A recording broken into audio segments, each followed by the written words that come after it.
The time has come once again to speak as witches and wizards do. I'm Daniel Dubois, I'm Michaela Gaffinstone. and we're your hosts for the Think Like a Wizard podcast. Welcome to season 4, episode 12, 12? Yeah, I think. yes. Grandmother Crow. I wanted the title to be Caw, Caw, but I love crows. I Grandmother Crow absolutely wanted love to have crows. her a name on the title. So, Okay. no surprise to anyone, the producer in charge of this episode is Grandmother Crow. So, I kind of want to take a moment going forward. I should have done this last episode. There's going to be a new spirit producer every week. So we're introducing spirits, apparently. That's the next half of this season. That'll be interesting. Yeah. Now, so I'll describe Grandmother Crow a little bit. Grandmother Crow is like a crow, like a very large crow. But I always get this Slavic vibe off of her. So she's got the handkerchief on it, the jacket, the dress, something you'd Hmm. see like in an old picture of a Russian woman or a Polish woman or something, like grandmother, that kind of Mhm. imagery. So that's what I see when I see her. And you got the basic connections, right? You got the crows are connected to death and therefore the enlightenment that comes with when you're passing on. It's one of her things. If you forever to call upon her, that would be one of the things you can. There you go. This is actually the format, also probably for the rest of the this season of the. Here's the spirit. Here's what they do. Here's what you can call on them for. So, Grandmother Crow in particular, and this is what I couldn't tell Michaela before we got on, is going to be hanging out with Michaela for a while. She already has been hanging out with Michaela, but she's going to be hanging out with her for a little bit to do work. So, Oh, good, because I did have some things coming up. So mm, I have some things that I'm working on coming up. And we have lots of crows yeah. where I live. And I'm sure the neighbors think I'm a bit of a nut job, which is fine. Maybe I am, whatever. But I go out and talk to the crows, and I'm not sure the crows can hear me because they tend to be really high up. Right. But whenever I ask for a feather Mm-hmm. for something I'm working on, I'll get 4 or 5, which is really nice. They just kind of, Right. I go inside, and when I come back out again, there's a feather or few for me. Mm-hmm. So, yeah, I would feed the crows, except we have lots of Yeah. animals that Right. wouldn't be conducive to that. Right. And that's why Grandmother Crow is hanging out. Spirits go where they're appreciated. Mm. Oh, I It's love why you crows. do offerings and stuff like that because they want to be appreciated, and therefore, wherever they're appreciated, they go. So Michaela's appreciation for crows has brought Grandma Crow. Nice. Oh, I'm very happy about that. I think crows are amazing. People say that, oh, they're harbingers of death. Okay, I haven't found that, and I've been hanging out with crows at every opportunity my entire life. So, people don't tend to drop dead around me particularly often. Mm. I mean, it's happened, but I have been a nurse, so Yeah. not sure that's the crow's fault though. No, no. Spirits go where they're Mm. appreciated. They go where they're where they're required, but they also go where they're appreciated. So you can actually hang out with the spirit. Like I said, I hang out with what passes for the god of Lake Huron here, and we don't do any kind of work together. We just hang out. I just go there, appreciate the lake, and it shows up, and we chill for a bit, and It's a that's nice pretty much the concept. extent of our work. Yeah. No, it's a nice concept to be in touch with an element, a Mm-hmm. spirit, something in nature that, you can't necessarily see. And I had a conversation with someone yesterday. I was trying to Mm-hmm. explain, I don't like explaining human design to people, but she was Right. asking a lot of how does it work kind of questions. Mm-hmm. And those, of course, are the questions you can't answer, as well as showing a person this is your design and you go test it. But there was a lot of how. and a lot of questioning about things that you can't see. But of Hmm. course, you can't see the effect the moon has on the tides other than you look at the tides and you see it has an effect, Right. right? The if you've ever worked in a psychiatric hospital, I have, I can tell you now there is a fight come full moon for who has to do the night shift because nobody wants the night shift in a psychiatric ward. I've done it and it's not fun. There is an effect, but you can't sort of point to this happens and it travels Mm. there. Like you can't see everything that exists. You can't see Wi-Fi, but you know it exists because you use it. You can't see radio waves, not when you just look into the air in front of you, Yeah. but obviously it exists. So, getting into the spiritual world, it's the same Mm. kind of thing. You might not be able to see the thing in a tangible space in front of you, but it's there. And if you tap in, you'll know it's there. Hmm. Well, that's the thing, right? Uh, when we talk about the mama dragon, well, she's bigger than the planet, and there's a number of spirits bigger than the planet hanging around. So you either we either reimagine what gravity works, how it works, because we have things that might be obstructing gravity, or just because they exist in a different plane, they don't have that same effect. But the fact Mm. that you like for me, right? My first thought was, wait a minute, she's bigger than the planet. There's a bunch bigger than the planet. Well, what the hell's going on? Why is the tide not messed up? Why are we not having all these weird, atmospheric disturbances? But it's like, well, no, because this has been something that's been going on since the planet. So everything we assume already takes that into consideration. Yeah. And I would say we are having disturbances Right. on the planet. So, that is a thing too. But again, you can't point to a tangible thing and say that's what's causing it, even though you're pretty sure that that's what's causing it. You breathe air, but you're not going to point to air. You just know that that's what fills your lungs and it's going to keep you alive. Right. So I guess my point to all of this is we get bogged down in but can I see it? Can I touch it? Kind of Mm-hmm. questioning. And that's a very limiting viewpoint. That's extremely mundane and not at all interesting. Right. You can see it in action, anyways, if nothing else. You can see where it goes, like you can Mm. see what happens, but just like with human design, you can't necessarily see the working out of how you get to the results, Mm. but you'll know whether the results work for you or not, right? So Right. it's it's more about being in tune with what the result is, where you're going, rather than the how. I think we've said a number of times on the podcast before, how is not the question to ask. Yeah. Doesn't matter. Completely immaterial. You need to course correct anyway. Well, it's funny because it makes me think, and actually, Grandmother Crow's like, yeah, you'd think we'd be talking more about her, but this one actually needs to be listened to. So we were discussing, right? Because you brought up human design, and you had said, well, so you won't leave a place, like you won't leave a job without having another job, or a relationship without having another relationship. And then I said, well, actually, I drop everything as long as it's part of the flow, because the flow is the only thing I trust.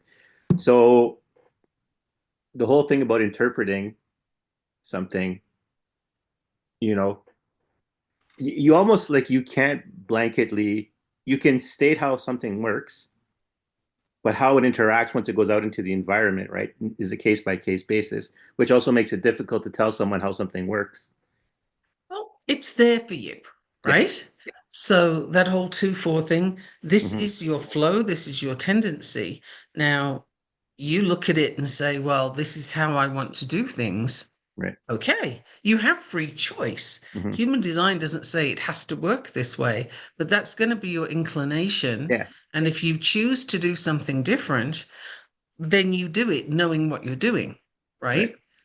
And it might not be comfortable, but you'll do it. And it may become comfortable when you become familiar with what you're working on, but it's all about conscious choice. The problem is when we do what other people tell us to do and convince us to do, and then you're way out of alignment because it's Right. not about you, it's about them.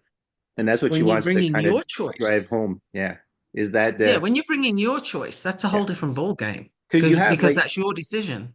right, because human design is telling you what you're likely to do in any given It's telling you situation. how it works for you, Right. and then you do what you want to do with But that what that looks like information. when you hit a situation doesn't mean it's going to reflect exactly a one for one image of what you're, I don't want to say expecting the expected outcome is, but Well, think of it this way with human design. When you make a recipe, mhm, right? You're cooking a meal, you get a recipe book. Yes, that's old mhm, fashioned. You look it up mhm, online, whatever. right, But you get a recipe, and my typical approach with those things is the first time I'll make it according to the recipe right, because I want to know what's it like the way they say it should be. And then mhm, when I've tried that food one time, I'm going to think, oh, okay, I want to change this and add that and take this out and da da da. So then I take the basic recipe and I change it to suit what I'm looking for. right, And that's human design is your basic recipe. yes, It's how it works for you. And then you take that information and work with it how you choose. So you're not locked into a particular pattern of I can only do this. But for right, example, for me, justice and a strong sense of mhm, justice is a huge theme throughout my human design.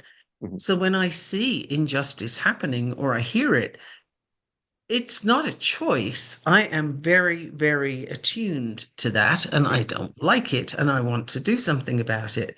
But how I respond to that knowing and to that yeah, inclination is up to me. And right, sometimes I just look at it and say, you know what? I don't have the bandwidth. I cannot. mm, Somebody else is going to have to handle this. And then other times I'm like, both feet, jump in yes, and, stir things up and, possibly cause trouble, but it will also make people look at it again. And yeah, it's in my design to do that, but I choose when I do that and when I don't.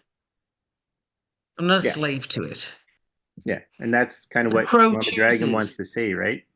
It's The deeper. crow chooses where it Yeah, uses the currents, the air mhm, currents, and it can elevate, it can yeah, come down, it can choose to land, it can go in mhm, a tree, it can do what it wants with what it's using. right. That's the thing, right? It's the she's saying there are how to word that effectively. There are we'll say laws of physics for now, Okay. but you can choose to work within those with the physics and take it to your advantage. And so yeah, so you can get an outcome that's not predicted, but you're still following the laws of physics. You just used it in a way that was unexpected. So the analysis of it should go deeper than just saying here's the laws of physics and then not looking at the possibilities of the outcomes of it. Yeah, that's just the beginning, really. Right. Yes. So, given this information, now what do you want to go do with that? And if you think about it with something like human design, if you were locked into exactly what you were here to do, we would have a very different planet to the one we're on. Right. This planet is infested with people who are not doing what they're designed to do. Mm-hmm. They're doing what they've been squashed into by society, circumstances, their perspective, that some of it you're born with and some of it is nurture, right? But if you look, that old thing of glass half full, glass Right. half empty, give me the glass, I'm going to drink it anyway. You know, Yeah. what, what you do with it, the glass is still there and the liquid is halfway up Mm-hmm. or halfway down. But Yeah. what you do with that depends on what you're bringing to the party, right? Yes. Uh, the design, the basic thing is the same. And now you have options. You could spill it, you Yes. could throw it, you could drink it, you could tip it down the sink, you could look at it and say it's half full, half empty. You could look at it and say it doesn't matter. You can come up with a dozen different things in a few seconds to do with that situation. It's just, it doesn't alter the situation. Right. So you got that across. There you go. Yeah, because it's about not just having a superficial view of things. And I think, yeah, because so the work I did with her this week, the grandmother crow, was getting rid of old perceptions, old ways of looking at things that need to go away. Hence the Are giving the you going to give metaphor of, people, are you going to give people the image of that? oh, well, I was about to actually. Yeah. Yeah. Okay. So, following the wonderful way that I use words differently than other people and don't realize that I've gotten rid of a lot of the negative imagery of things I say or things I encounter.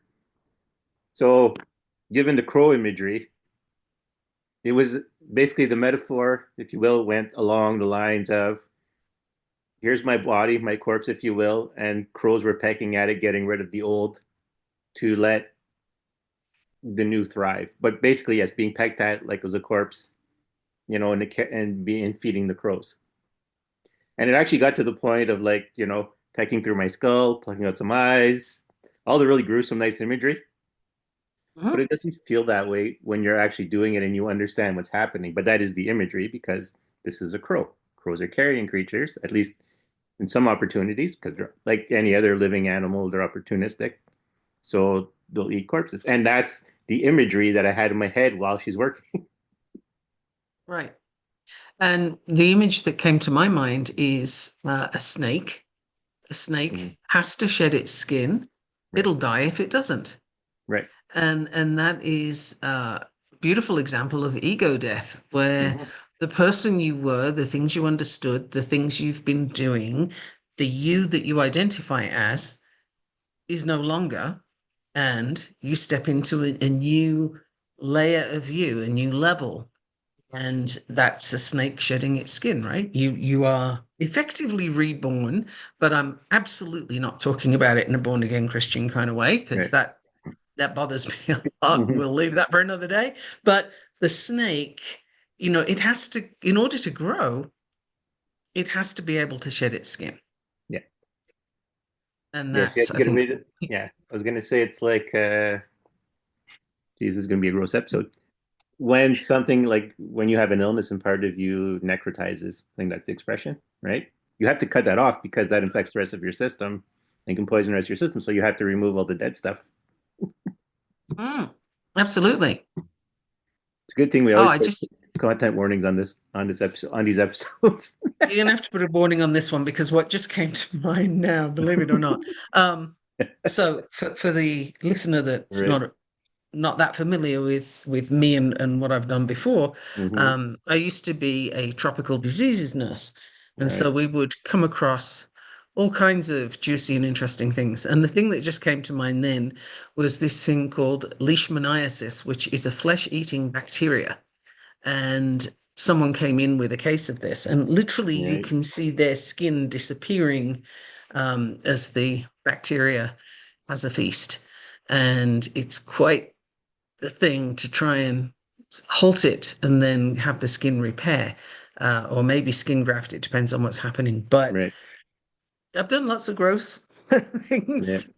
I've worked with lots of gross things in my life, and they don't gross me out anywhere near as much as you might anticipate. I once had somebody's finger come off in my hand when I was doing a dressing. This was a Yeah. leprosy person with Yeah. leprosy, and yeah, I that was one of Touched those on that in moments season two. where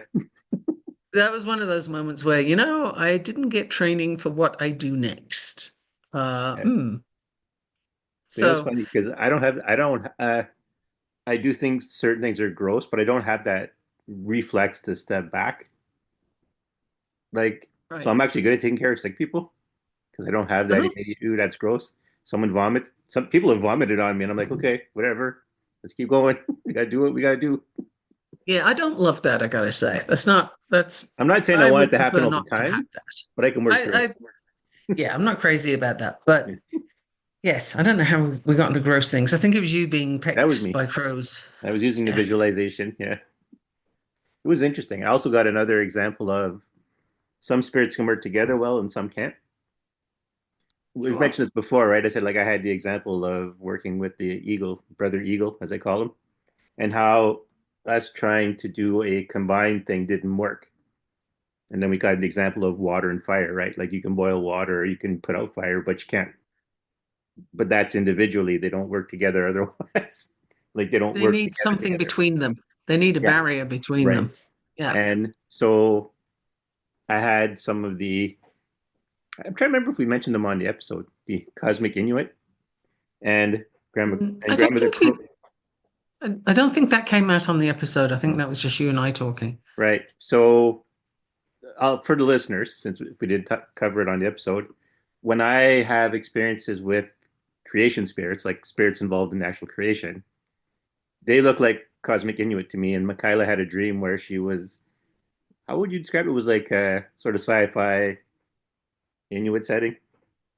I told it to you at the time, and I don't remember it as clearly now, except the last So, scene, which right. was definitely, um, yeah, that was from a sci-fi movie that was Yeah. in the Arctic. Yes. Yes. Yes.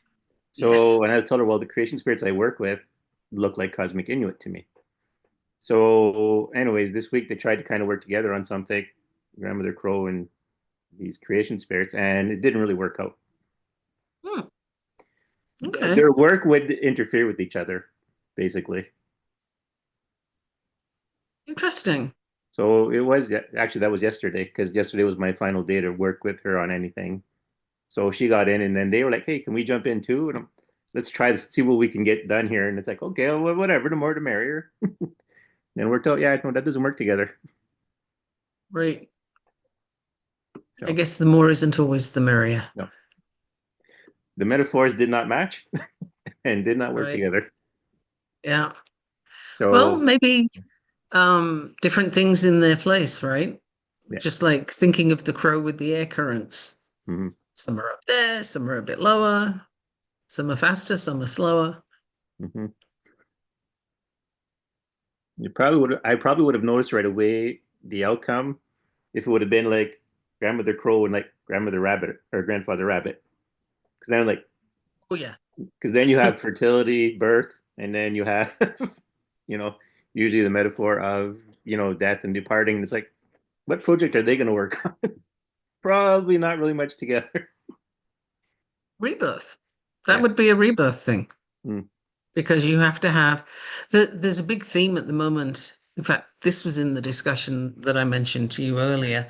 A big theme at the moment of destruction before creation. We have this all the systems in the planet right now that people have put together, they're all pretty much reaching a point at the same time where they are no longer functioning. I'm not going to say working, that's Right. intentional, because I don't think they've been working for a very long time. And I'm not sure that was really the intention for these systems. And Mm. by systems, you can look at medical, educational, governmental, certainly, 100%. These systems are not functioning well. They are decaying rapidly. There's been an acceleration of the decay Yeah. in some areas. Um, and you have to hit that lowest point, that total destruction, before you recreate. And the question is what that destruction is going to look like. Um, don't know. It's a little unnerving because how total is total. Um, don't know. We talk. I'm not going to go into detail, but before the episode, we were talking about someone who was twice cremated, Right. and that's total. Yeah. Like there is nothing and then nothing, right? Hmm. So, are we talking that level of total, or just a place where the life support is switched off for these systems and something takes its place? Mm. It makes me It think. sounds very apocalyptic and gruesome and everything, but actually it's a life cycle.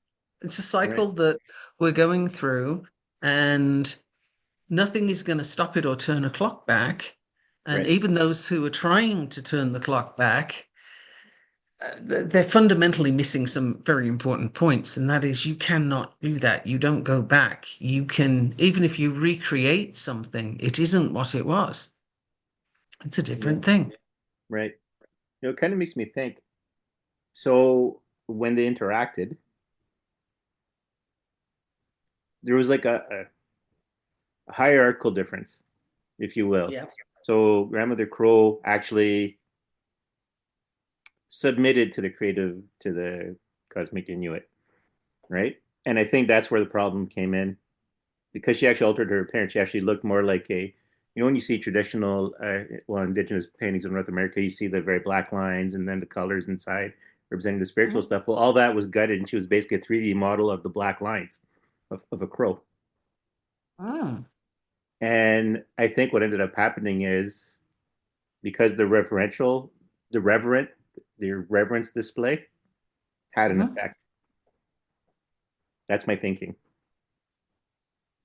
Ooh, I almost think like there that's wasn't one. enough destruction before creation because that's what they were trying for. We're going to destroy and then we're going to recreate. And I think there wasn't enough destruction because I think on their half to create the cosmic Inuit spirits, we're trying to not destroy her work. So they were both trying to coordinate without overstepping each other. Right. Sometimes you just have to break everything down. Right. Sometimes that's just how it goes. And the biggest question really is where are you going from there? What's the next step? And that's crucial because it starts the next life cycle. It starts the Right. whole process of do you do that again in a short space of time or a longer space of time? Mm, Because the cycle will, of course, occur yes. again. You will end up back at the destruction point. The question is, how total will it be?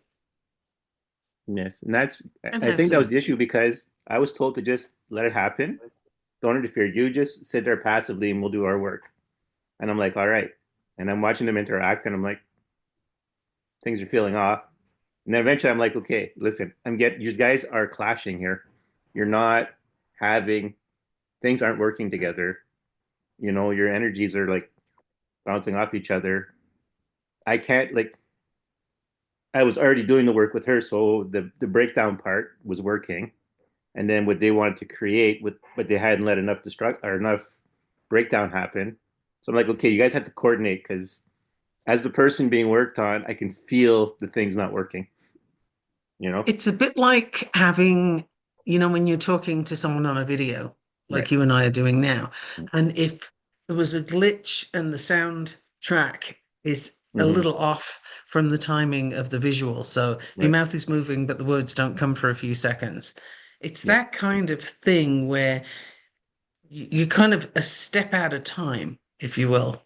That can be enough to have those frequencies not match. It's there's a lot that needs to go into it in order for the frequencies to be compatible, and that's for that kind of work to happen. I think there's a lot going on there, and some days it just isn't. Some days Yes. it's just not going to go that way for whatever reason. And the key is to recognize it like you did and say, you know what, let's not. We'll just Well, because stop ultimately now. in the end, my understanding of what happened, like I told them, okay, like this is now getting difficult to do, right? Because you're at cross purposes here. So I took a break and then they went and had their discussion. But basically, what it broke down to is the solution that Grandma Crow was giving was break everything down and then rebuild. Mhm. But then the creation spirits, the cosmic Inuit, I don't have a name for them. Well, I call them the powers that be. So, and what they were doing was they were trying to offer a creation spirit, a creation solution, as in what we're trying to get rid of, because it's attitudes I have, right? Well, instead of getting rid of that attitude, and this is exactly it, let's get rid of the attitude. Instead of getting rid of the attitude, let's give you the ability to create from that position of the attitude. And it's like, Mm. well, I wonder why that didn't work.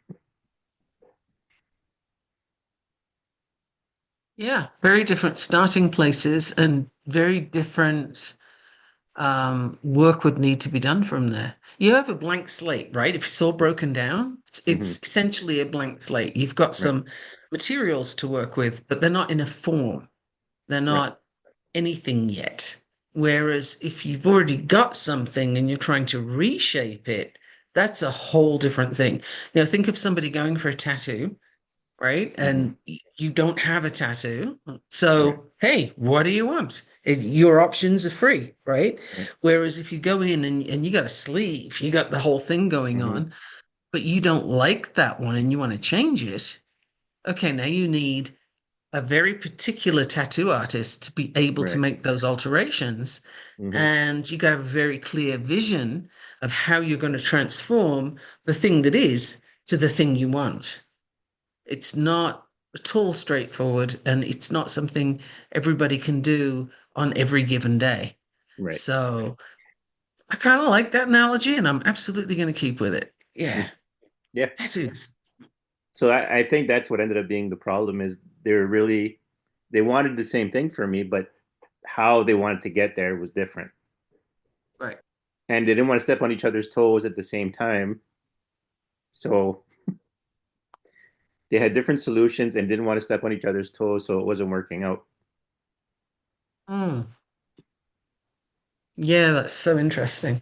I love that you're able to do this work as often as you are. I think for the person listening that isn't sure how often is enough or how often is too much, I'm going to say when you're working on, I'm going with the magical things, right? Right. When you're working on things magical, it's wonderful if you can bring magical ritual into every day Right. and also include it in some of the mundane things. You know, if you're sweeping your house or vacuum cleaning your house, for example, that's a great opportunity to focus on getting rid of negative spirits Yes. and, any negative thought patterns that exist in that area. So there's a whole ritual you can do around that. And it's practical because you're getting the cleaning Right. done that you need to do. But it's more than just cleaning the floor, right? It Yeah. ceases to be mundane, hella boring, and really annoying. And it becomes, okay, this is my opportunity now. I can recreate the space in here energetically. And that's an amazing thing. So, how often is enough? As much as you can manage. And how often is Right. too much? I don't know that there is a too much, but if Mm. anybody finds one, let me know. So Grandmother Crow, Grandmother Crow loves that. And there's a thing, right? Because so in the elemental meditation part of the elemental magic I teach, there's a lot of movement, and you express your movement through the metaphors of, well, one, the polarities of your energy, the male, the female, the knowing, the doing, plus mixed with the focus through the metaphor of the elements, earth, fire, air, water. And you can do those while cleaning or doing your tasks at hand. So yes, and that's your personal abilities. That's not just your ones you do interacting with other spirits, but that's your own personal spiritual energy work for your own skill set Yeah, it's your as well. connection. Yeah.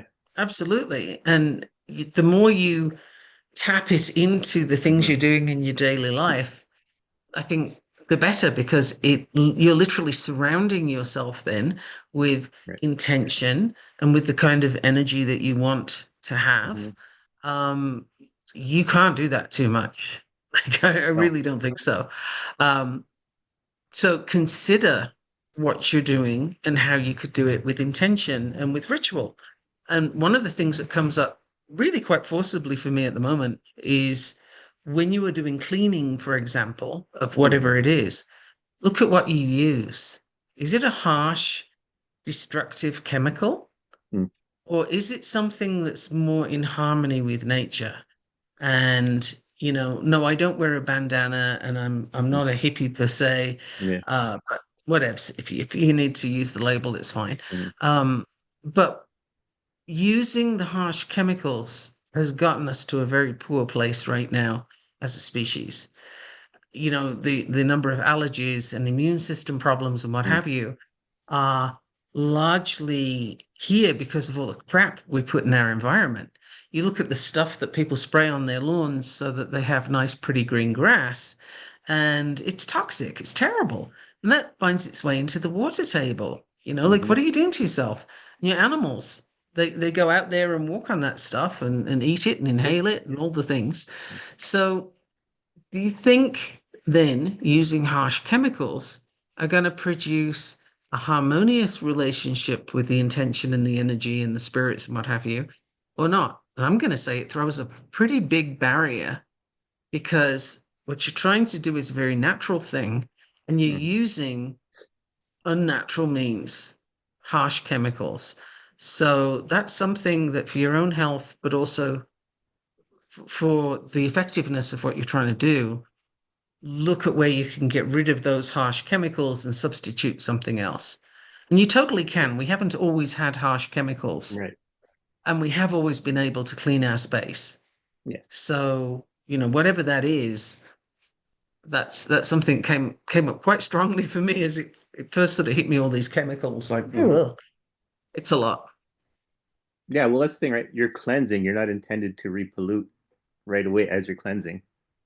Like, because you're Right. cleansing. Cleaning is cleansing. It's removing all the things that are harmful to you so that you can prosper and go about in a healthy way. So, Mhm. In absolutely. fact, there's an advertisement that I see a fair bit at the moment on television. I'm sure you don't have it in Canada because your advertisements aren't as obnoxious as the ones we get here.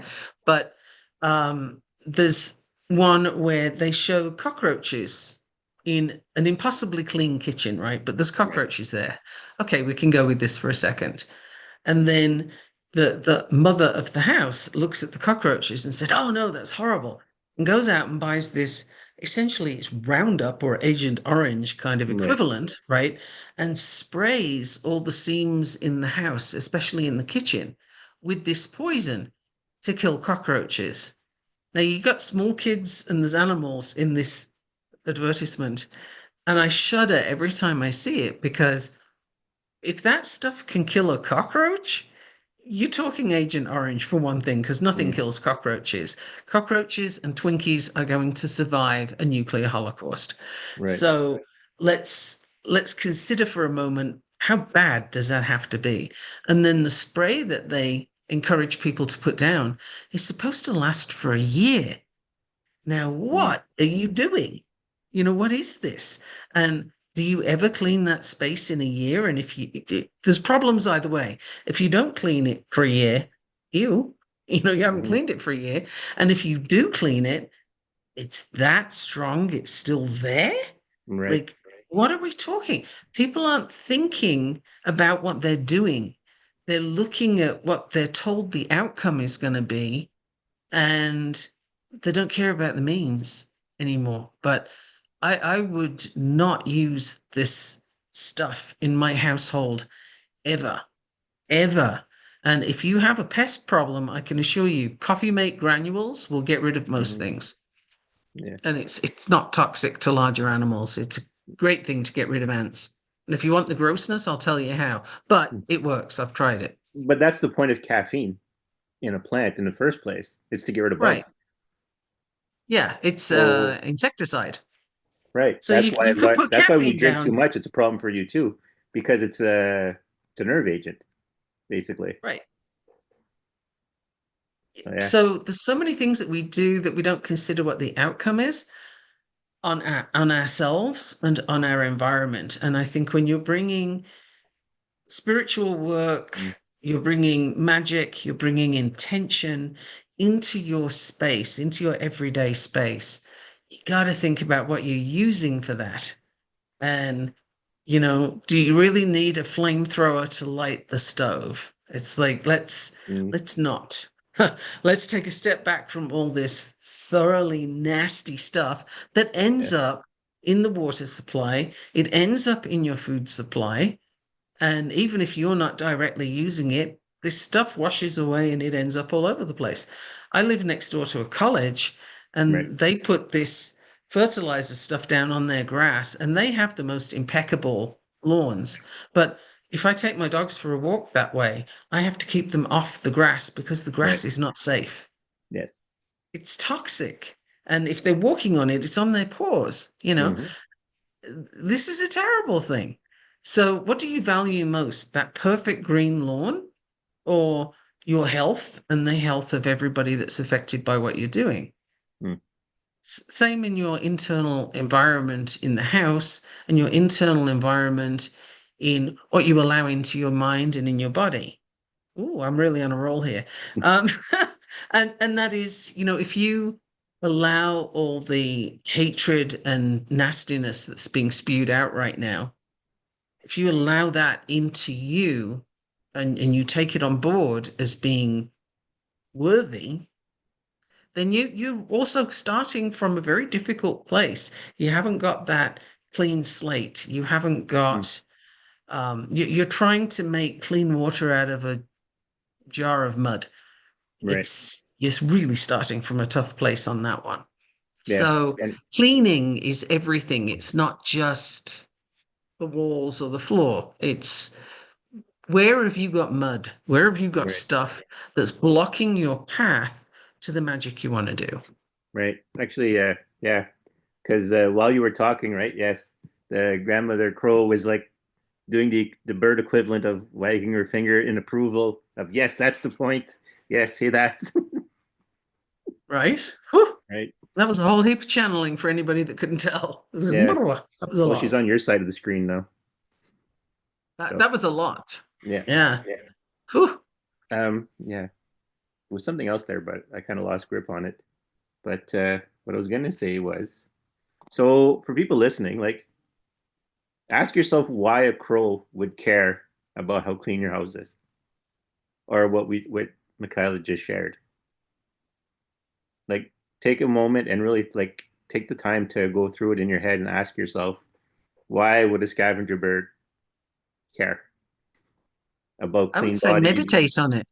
Meditate on it and let your subconscious tell you Yeah, because I don't know what it's going to tell you, but I think that's where you're going to get your answer. And maybe in dreaming too. right. Lucid dreaming is something that I think is a fascinating practice. I like it. Yeah, It can be really exhausting, I gotta say, but boy, you come out with some stuff to work on. And it's like a whole other life going on at night in the lucid dreaming. And you get symbols and you get so many things to figure out. I had a dream the other night that had so many lines in it. It was wild. I was seeing lines everywhere, and I'm talking a line of light under the door, a right, line in the sand, a line over here, a line. It was all about drawing lines and not right, crossing the line. And, where does the line need to be kicked into the sand and broken? And it was a lot of lines. Pretty wild, just like one after the other, sometimes several in one place. What do you do with that information? Depends on what you were doing before you had that lucid dreaming and what you're planning to do. And I happened to have something I was planning to do. right, And it was like, that was, in fact, my line in the sand. That's it. I'm not doing that anymore. right. And I stopped doing the thing that I think the lines were all about. I quit. Mm. So, you Yeah, know, did I need the lucid dreaming? I don't know, but I welcome it because it's a really rich area of work. yeah. I'll say because like when I was in high school, I taught myself to lucid dream. I looked at different sources, figured out what they did. Basically, tell yourself to wake up after you dream, write it down so that you remember it, you know, and eventually your brain will just be conditioned to recognize, oh, you're dreaming. Okay, here's how you stay in the dream. Work on it. And I used to lucid dream all the time. But what I kind of came to the conclusion of is your dreams are communications. So instead of always trying to control them, let them be what they are. And so I stopped intentionally lucid dreaming. But what I ended up doing was if I'm working on something before I go to bed, I say, okay, this is what I want to work on. And then I'll have a Mm. lucid dream about it and I'll use it like a simulator. It is a fabulous practice. I heartily condone it, Mm, recommend it, like anybody listening that hasn't tried it. Um, Look for some sources on the mm, subject because what speaks to you will be right, different. How I came across it and how Danielle came across it two different ways. right. And we all have our individual paths with these things, but lucid dreaming, there's lots you can do to set the stage, if you will. Yes. And piece of information that I think everybody should have before they intentionally start on this is you have the power and the right to not let someone into your dream. Right. So if you don't want people, how you dream and you have like you can see people but you don't know them and you're Yes. just like who is this in my dream, why are they here? Well, they've come to help. They've come to work on that dream Hmm. with you. So if you don't want that, you need to say so before you go to sleep. Like do that whole intention thing of I don't want interference from people I don't know. I want to do this myself, or I want these people to help. However it is, but make your wishes clear. Yeah. And if you don't want the outside interference, you can say so, and they won't come. So, and you, just think about it, you're appearing in other people's dreams too, Yes. right? That one I learned the hard way. Well, And I they say the may hard know way. I you, just kind of, oh, I totally disturbed this person's dream. I'm going to back out now. right? And sometimes you don't know the person, but you've agreed to go help with whatever they're working on. And then other times you might know them. And then you got to look at, was that an astral traveling thing or was that a dream thing? And it depends on whether they knew you were there or not. Quite often, if they were aware of your presence, then chances are that was an astral travel, and you may well be able to figure it out for yourself. If they didn't know, it was probably dreaming. Yeah. When But I did it, this is such a yeah, cool space to get yeah. into. Well, when I did it, it was actually when I was teaching myself how to lucid dream.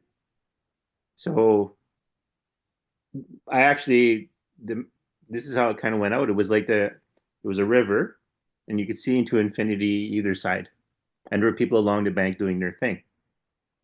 So I was like teenage boy flying around. Woo! Hey, she's cute. Let's have a sex dream. And when I approached her, she looked at me with total horror on her face, and I was like, "Whoa, okay, whoa, what's going on here? This is not a Right? usual lucid dream. What's happening? Why is this? Why is an element in my dream that I'm controlling acting like this?" And I was like, Huh? Because the fact that I'm on an infinite stream, either way, and a bunch of people seem separate from me or doing their own thing, I crossed a threshold at some point. And they obviously didn't welcome what you were thinking you were going to do. Right. So I was like, okay, there's something going on here. And then I backed off, obviously, because I'm like, if this is someone else, I don't want to, you know, Right. I don't want to be doing stuff. So it's like, okay. And then I kind of followed down the stream for a little bit, and then I woke up. But it was like, but yeah, because there was this whole like into infinity other ways, and it was just people on the side of the bank doing their own thing.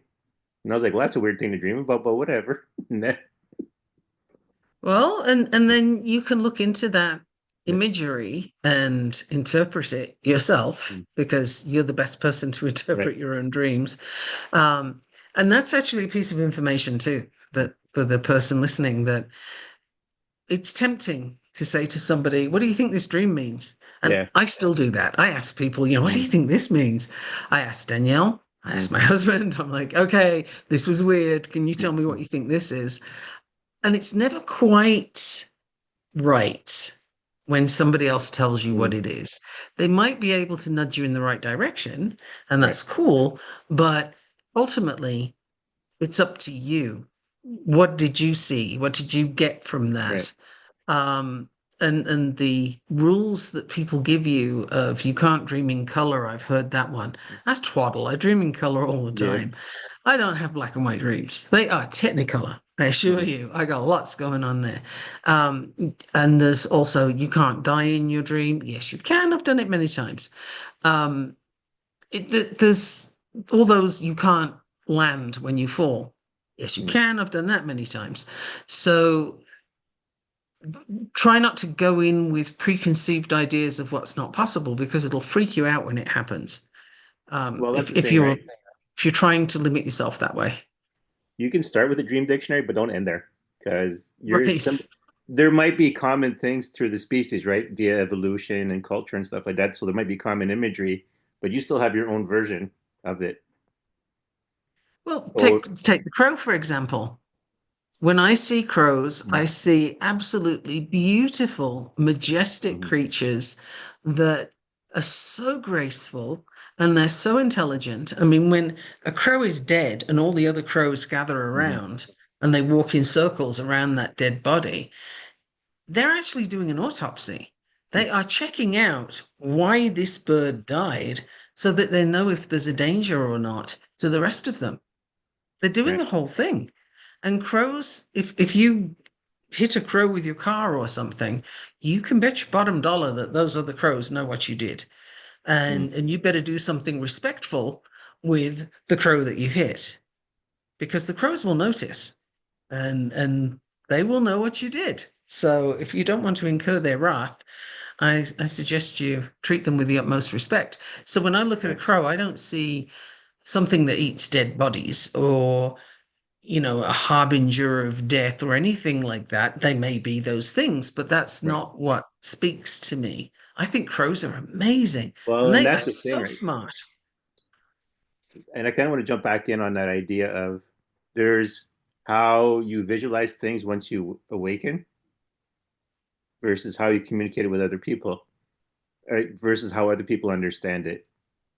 Like to me, right? So I did do the imagery of a carrion bird, but it was to release old things. It wasn't like there was nothing because I don't look at like right.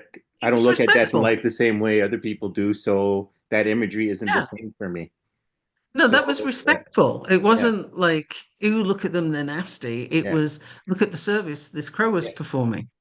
It's a very different perspective of the same thing, which takes us back to the glass that's half full, half right, empty, whatever. Um, the event is the same, the perspective is different. right. Now I will say though, this week where I was a bit of a pain was I was thinking it's a crow, Slavic, a grandmother. I'm like, don't tell me this is Baba Yaga in disguise. I don't know. Only you can know that, Well, as far as I know, no. It was a point of contention for a couple of days. right? But I mean, like my view on Baba Yaga, I'll be honest with you. Like, so I play Fortnite because my nephews got me into it. I have a skin of Baba Yaga that Okay. I play frequently. So, So then that could well feature in your dreaming as representing something right. as you But, see it. right. But just like, because then I thought and I looked up and it's like, yeah, well, Baba Yaga is associated with crows amongst other things. And I'm like, and I know, again, taught by a trickster teacher, right? Baba Yaga is both, she's what she needs to be in the situation, be that the good guy or the bad guy, right? There's Mhm. rules to why she reacts that way. There's And I conditions think which, yeah, that's a common theme, right? You right, you look at any of the dark mothers, right, the goddesses and so on, and people typically focus on the dark, like, ooh, right, this is bad, this is black magic, it's right. negative, harmful, Mm-hmm. ouch, yuck, all those things. But is it though? Again, the theme of destruction for creation Mm-hmm. is very prominent right now. Right, And certainly it is for me anyway. I'm seeing it everywhere, and in every aspect. And the duality of the light and the dark, the positive, the negative, all those things, it simply is. It exists. There's no point in being annoyed at one and right. wanting the other. You can't have that imbalance. It doesn't work that way. It's like Well, saying, that's I'll the only thing. have Yeah. daytime, but I don't want night. Well, that's It's the not thing, going to work actually. that way. Yeah. It's interesting that this is what Grandmother Crow wants actually portrayed or discussed. Because, like, I went a long time when I was young, and I'd listen to different interpretations of different spiritual beings or even the way the texts are supposed to talk about them. And a lot of times, what comes back to, and I'll use the devil as this one, what we consider evil creatures are doing a job. They have a job to do, and that's what they're doing. And Mhm. we're naming them evil when it's like one, the job was given to them. They didn't come up with the job, say, "Hey, I want to do this." It was assigned to them, Right. and they said, "Okay, we'll do it." And now we make them out to be the bad guys when they're just the ones doing the job. Right. And And there's a reason for that job in the first place. and when you look at biblical Right. perspectives, right? You look at the Bible. Um, I believe Lucifer and Lucifer and devil tend to be Mm, used interchangeably, right. and that's the whole point of the mythology discussion because that's not how they are. But Mm, anyway, Lucifer, I killed, I think, four people, all of whom mm, seriously warranted it throughout the entire mm, Bible. And the ever-loving, ever-merciful God mm, killed millions and millions and mm, millions. Um, for a perceived slight. So where what you're naming positive and light Mm, and good, the definition is a little bit questionable, don't you think? And right, then what is being labeled as evil really was more of the good guy. So my point to that is examine those beliefs that you hold of what is good and what is evil, right, and reconsider that in the light of new information. If you haven't got new information, go get some. Because, right, for example, looking at the crow, yes, the crow is a carrion bird, and if there's roadkill, it will eat it. Thank goodness for that. Otherwise, the roads are going to right, be absolutely full of, unfortunate animals that didn't get out of the car's way in time. That would present a health hazard. That would right. be a problem. But the crows come and deal with that for you. So is that bad? No, of course it isn't. It's great. No, It's yeah, it's really not. good. That's what I mean. Like, I don't see it as bad at all. Like, even like when you think the vulture, like, I think I can't think what country it is, but so or a vulture would be seen as a gateway to the underworld and is Right. accorded a position of respect rather than fear. Keep talking because I'm going to look that one up. Right? So there's a lot of ways of looking at what we think are bad things. It's your spin on it because I look at crows kind of the same way. They're the gateway to the underworld. I mean, helps that there was a movie and a popular comic book based on that same concept, uh, and had few. I think there's a new version coming out. It actually, oddly enough, because I said that, so I'll put meditation music on, right? And there's a whole slew of meditation music based on the movie The Crow with Brandon Lee. Okay. And I have to Yeah. read this to you. The Okay. listener will not get the full amusement of this, but you will, Danielle. All right. What I got when I looked up vultures was in many cultures, vultures are indeed considered sacred or holy creatures. For example, in Tibetan culture, they are seen as sacred, especially in the context of sky burial, Right. where their bodies are fed to vultures after death. Vultures are also associated with deities in Hinduism, with Kali, and with other cultures who view them as messengers or protectors. Right. So the sky burial is the part that I was just talking Yeah. to Danielle about that Right. podcast started. That's so funny. Yes. Yeah. It was part of the discussion before the podcast. Uh, yeah. Well, given the topic, yeah. Yeah. Like, so again, we have to kind of go back to the idea of we're looking at it. Once you awaken spiritually, you look at the world differently. You don't necessarily tag it with good and bad. You see where it has its value and you treat it as such. Like, Yeah. even like when I talk about, like, if someone asks me my thoughts on the devil, I always say, well, here's the deal. Think about a human being for a cow. We're not out looking at cows looking to beat them up and kill them and do all kinds of terrible things to them. We do eat them and we will. Now, some people treat their cattle poorly, but generally we have a certain affection for them. The thing is that whereas our behavior that seems bad towards them is just because we're not the same species. A lot of our behavior towards other species is not because we're evil towards them, it's just they're not our species. So we let things slide and say this is just nature. Whereas for maybe another human being, we would fight, or at least empaths close to us, we would fight for it. And I look at kind of evil, quote unquote, evil spirits and stuff the same way. It's like they're not our species. It's not that they hate us. It's just that same drive to help is not there because we're not, for them, we're the other, basically. I just had a wonderful example come into mind visually, of course, Mm-hmm. when you were talking about the cow. And the first thing I Right. thought was, well, for Hindus, the cow is sacred. Right. So you're not going to be eating them. Mm. Doesn't actually mean that they get treated as well as you might hope, but they are not going to be eaten. Right. And then it also led me to think of, okay, we see cows and we think, okay, that's food, right? Mm-hmm. Unless you're vegan. And then that's a whole other ball game. Right. But typically, you see a cow, I can eat that. If you go to a country like Korea or China, Mm-hmm. they're going to have dogs in Right. kennels where they're actually food animals. They eat Right. them. And people in the West freak out over this. This Mm, is barbaric, it's evil, it's nasty, it's you terrible person, da da da da da. Again, that's one where I would put a pin in it and say, hang on a minute though. mm, You don't like the idea of eating dogs, and I mean I have five and I wouldn't eat any one of them. mm, But okay, you don't like the idea, but that's a cultural thing. It's still an yeah. animal, it has meat, and it is edible, right? So because another culture thinks that's tasty, I'm going to eat it, doesn't make them or their Right. practice evil. It doesn't make it bad. It makes it different from yours. So the man made ideas of what is good and what is evil Hmm. really are quite arbitrary.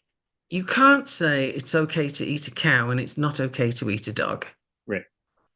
You can say you don't want to. I don't want to. I have not tried dog and I've tried most foods, Mm, but I have not tried that. But, it doesn't mean that I would tell somebody else they were evil because they did, right. right? It's contextual, it's cultural, depends on where you are as to what Mm, is okay to eat. And in China, they have a saying anything with its back to heaven can be eaten, which means everything except people. right. Anything that moves is edible. So, dogs, cows, whatever, but they're more likely to be able to keep dogs because they're smaller animals. So, and take up less space and what have you. But good and evil, yeah, we slap these labels on and think that they're true. And I think that's the big mistake is we believe what we think, right? Yeah. And going back to the crow image and the crow picking bones clean, they're revealing a whole lot there and Right. saying, yeah, what you thought was the thing, the correct thing isn't. Take a look. Right. And they're showing you some stuff there, literally. Right. And that's been my work all week with the grandmother crow. So even though the imagery was a carrion eater, there were revelations. Right. And that's what it got to. And so, and this is kind of right. So this is something should be put to people because we have released dragons, and I'm sure some other spirits have woken up, and we've also made the way easier for Earth Mothers. So when you're working with spirits, sometimes those metaphors have a deeper meaning. They're not just the obvious face value, like a carrion bird. Okay, well, to me, Grandmother Crow's been revealing stuff, pulling away the lies I need to get Right. rid of, the old feelings that need to disappear. The literal meaning of destruction before creation idea, Right. which I may not Hmm. have thought about doing that before encountering her. So, and I will point out, Michaela and I are kind of lucky for this podcast. And yes, I know I started a podcast, but this isn't an ego thing. We have access to spirits that in a great volume now because they want to be heard. And even going forward, we're going to have access to all these great number of spirits who will come and talk to us, impart some stuff. And then whoever wants to work with them, they're open to work with you. So we're giving you a bit of a taste of what can happen. And so these are the words that Grandmother Crow wanted to get out there of saying, there's more to just the immediate idea of the metaphor. There's a deeper hidden into it that you can make use of if you know how to work with metaphors or know how to expand on a metaphor. Hmm. And the idea of not believing everything you think Mm, is really important here because if you examine a belief that you hold, first of all, it's not a sacred thing, right? You have a belief. It just means mm, that you have agreed with yourself to accept this as a truth. And you can change your mind. You can look at it again in the light of new information, in whatever form that comes, and decide that is no longer true for me. And it doesn't have to mean anything about you. It is simply a process. You're changing your mind about something. So, for example, come on, we haven't mentioned politics yet, so I've totally got to bring that up. Just for mm, the hell of it, literally. And some people will have had a view of, I think this candidate is a certain way, right. and I approve of that or I disapprove of that, whichever it is. And then time lapses and they are given power or not, Hmm. and new things are revealed then. Did they disappear off the scene and not do anything to stand and help those who need help? Did they just say, oh, well, you didn't pick me, so I'm off? Or, did they get into power and say, ha, ha, ha, now I rule the world and do their best to make it so? Right. This is new information, and you can change your mind about what you thought previously, right? That's a very clear and obvious and big image that we have going on right now. Mm. But you can do that with anything, and you can re-examine and examine and re-examine the beliefs that you hold, and you can decide they're still good and hold on to them or not. Sometimes you want to replace, and sometimes you just want to let go. And this is all these layers that we're talking about as the crow is revealing more and more Right. layers. You have options each time. What do you want to do with that? Where are you going to go now? Mm. I used to think this way, now I think that way. I used to believe that this was true, and now I don't agree with that. And you don't have to. It means nothing bad about you when you change your mind. And we Right. live in a society that is very fixed on you have a belief, you must stick to that belief. You can't change your mind, otherwise, people will call you names and think bad things of you. Right. First of all, who cares? But secondly, um, it's not that. You are free to change your mind. And with your human design, for example, being a Mm. manifesting generator, as Hmm. I recall, it Yes. is pretty much a requirement that you change your mind Yes. because you have lots of new incoming information all the time, and you don't need to follow anybody else's timetable. You'll get the information quicker, but also you can change your mind based on the new things. Mm. And that's absolutely, not only is it not a problem, but it's a requirement for that growth so that you Yeah. can, shed the snake skin, you can get Hmm. to the next stage, you can evolve. And we see what happens when people don't evolve. You Yeah. are going up or you're going down, but you are not staying static. So Right. even if people dig their heels in and say, well, I've always believed this, or I'm always going to believe this, they're still not static, but they're not growing. And what doesn't grow shrinks. So there's options here, and there's so many layers. And Mama Crow is working so hard to reveal all those layers. Just say, Yeah. look, come on, would you give me a helping hand here? I'm getting worn out, you know? Right. There's a lot. Yeah. It's interesting how much she's acting as the truth revealer. Hmm. A That's what I whole see. different, yeah. It's a whole different use of the carrion bird metaphor, Yep. and I like That's it. it's I what I like it. see. She's picking away at all these layers of nonsense and saying, well, yeah, but what about this? Have you looked at that? Have you thought about this piece? What about what's going on over there? And she's so busy revealing. Yeah. And you got to pick and choose. Okay, what am I going to look at? What am I going to re-examine or examine if you didn't really look into it in the first place? Right. And it will help to direct where you want to go with your magic. What do you want to work on? Yes. And whatever belief comes up, oh, this is important. Whatever belief comes up that you realize has been given to you, somebody's told it to you, that requires extra special care to look at because it's not yours. You've accepted it for a time, but you need to really look and see if that fits you Right. because it might not. And that's a choice. And if it doesn't fit you, it's not going to be very comfortable. Change is also not comfortable. So choose your hard. Mm.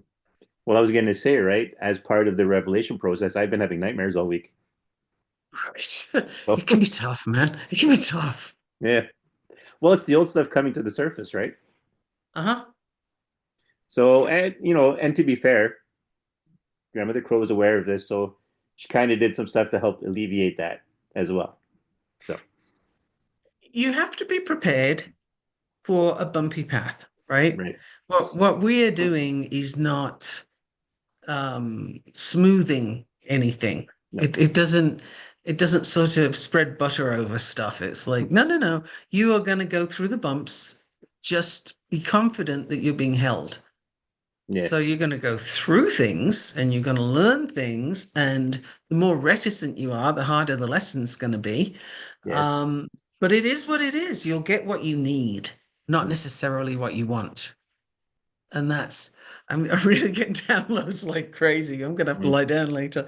But that's a big part of be aware when you're doing your magic that what you ask for might not come in the form you expect it to, and it might not be the warm fuzzy you're hoping for, but Right. it'll be what you need. You know, 'cause I'll take a moment here. So when going forward, when we introduce the spirit with the title grandmother or grandfather, no, it's an old spirit that's been around for a long time. Like it's not like spirits like spirits come into the world when they come into the world, so that makes them basically new to this world. Like when I had the one dragon, I showed up as a hatchling, to use the fantasy term, but it doesn't mean that that's the first time it existed. It just means that's the first time it's worked on Earth. So it starts as a young one. So when you have a spirit with the title of grandfather or grandmother, know that it's been around for a while. Like I said, right? Grandfather Wolf was like, how do I look at like a wolf to human beings again? You know, it Mhm. had to take a moment. So that's how long it's been around and doing stuff, but it just hasn't been working with human beings. It's probably just been working with wolves. And in indigenous cultures, Right, the grandmother and the grandfather is wisdom. right. That's where your wisdom is. That's you Yes, talk to your elders to learn the lessons of their wisdom. And we lose that in Western society massively. But if you look to those societies that still have that, or at least can still remember it, right. that also gives you a perspective of grandmother crow or Hmm. grandfather eagle or whatever it is that Right. you're talking about. It's like there's a lot there, but this is a space, it's a spirit that Hmm. knows some stuff, has seen Right. some stuff, has Well, been and what I around was going to say, for right? aeons. Yes. The reason I have Grandfather Wolf was because Brother Wolf needed help. So he called on someone he knew he could rely on, which was a Grandfather Wolf. So just to give you an idea, so going forward in the podcast, not that you shouldn't always have been listening, but damn, if you're going to start listening, now that a bunch of the gates been open, things the veils have thinned, we've released stuff, all that's been done now.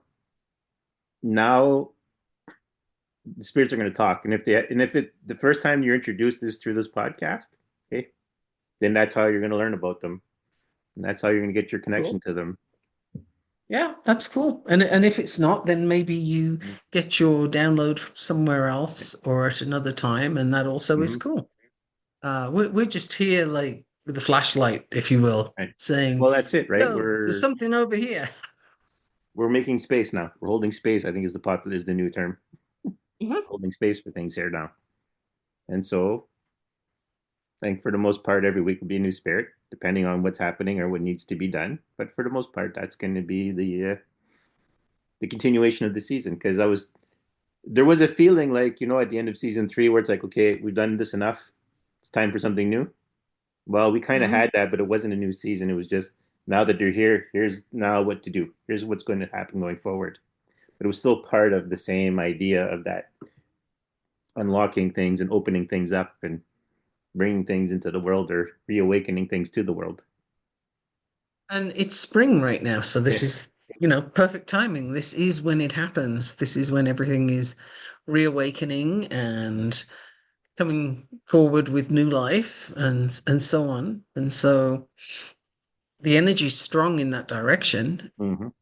What is the listener going to do with it? I got a whole bunch of stuff I'm working on. So, Yeah. what are your plans? And for me, a big part of what's new, I guess, in the intensity front is the everyday rituals, the bringing things into your everyday life, which I talked about earlier on, because that brings your practice more real, more forward, more Yeah. evident. Insert word here that seems to fit.